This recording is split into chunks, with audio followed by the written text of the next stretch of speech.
ఈరోజు కథ. ఒకరోజు పీతకి సముద్రంలో బోరు కొట్టి అలా ఒడ్డుకి షికారుకి వచ్చింది. అలా నడుస్తుంటే తన పాదముద్రలు తనకే చాలా నచ్చాయి. ఇంకా సరదాగా నడవసాగింది.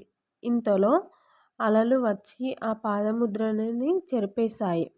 అది చూసి పీతకి కోపం వచ్చి అలల వైపు తిరిగి బుంగమూతి పెట్టుకొని, మనం ఇద్దరం మంచి స్నేహితులం కదా, మరి నీవు ఇలా నా పాదముద్రలను చెరిపి నా సరదాను పాడు చేసేది ఏమైనా బాగుందా అని అడిగింది. అందుకు అలా పీత వైపు చూసి నవ్వుతూ, అయ్యో, నిన్ను బాధ పెట్టాలని నేను ఆ పని చేయలేదు. నీ పాదముద్రలను అనుసరిస్తూ ఒక జాలరి నిన్ను పట్టుకోవడానికి వస్తున్నాడు. అతనికి నీ జాడ తెలియకూడదని అలా చేశాను అని చెప్పింది. వెనక్కి చూసుకున్న పీతకు తనను వెతుకుతున్న జాలరి కనిపించాడు. అంతే, ఒక్కసారిగా సముద్రంలోకి మునిగి అలకి క్షమాపణ మరియు కృతజ్ఞత చెప్పింది.